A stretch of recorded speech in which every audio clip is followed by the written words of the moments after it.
Gagawa naman po tayo ulit mga garden ng ating swamp fertilizer. At ito nga po pala ang mga sangkap na ating nakuha mga garden. Yung kakawati, merit kakao, din yung stinging nettle, dahon ng ipilipil, may dahon din ng kamote tayo dito mga garden, lunggay mga garden, mabalat ng mga prutas mga garden, saging, papaya at saka pakwan. Diyan sa loob mga garden, andyan po yung ating raw materials ng ating EPA. Dagdag na sangkap din mga garden itong raw materials ng ating seaweeds. Multiple substrate po ito mga garden, kaya magiging super swamp fertilizer ito mga garden. At ang pinakahulis po sa lahat mga garden, ito yung ating nakuhang leaf mold. Bali yung leaf mold na mga garden, andyan na po yung mga beneficial microbes mga garden na siyang tutulong para mapadali ang ating swamp fertilizer.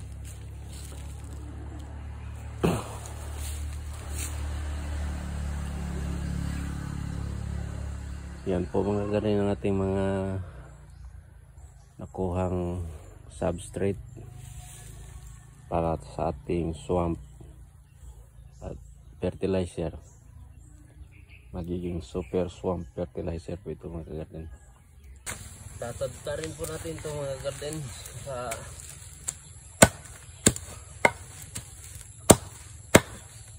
magiging sakto po doon sa ating lalagyan.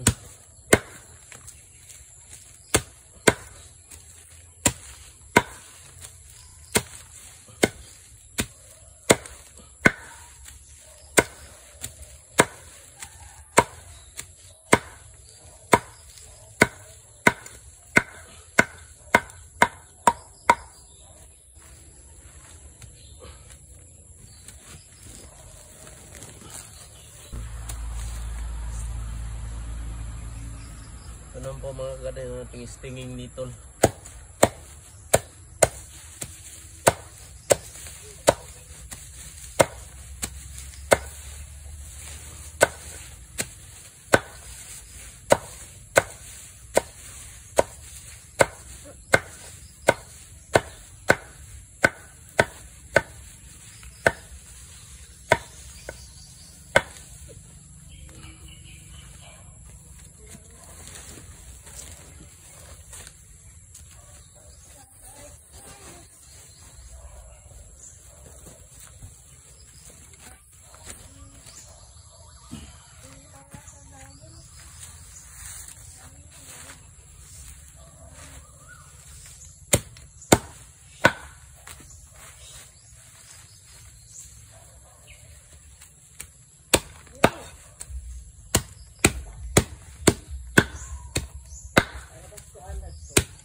Ito na po yung ating seaweeds mga garden.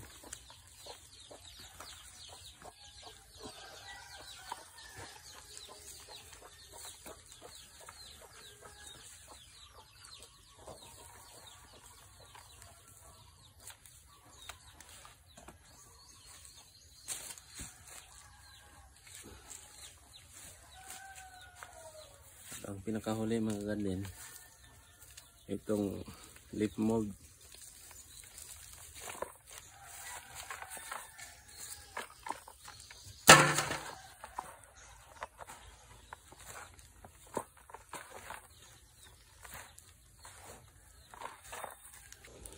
So ayan na po mga garden, ang ating super swamp fertilizer. Multiple substrate po ang ating mga sangkap niyan mga garden. So ready na po yan mga garden. Lagyan na natin yan ng, pwede na natin yan lagyan ng tubig. Ayan na po mga garden, nalagyan na po natin ng tubig. May tubig na po itong mga garden, no?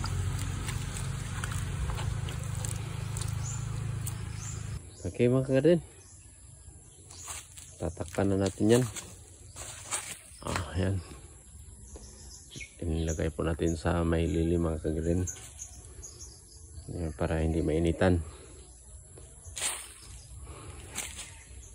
Okay mga garden, happy gardening.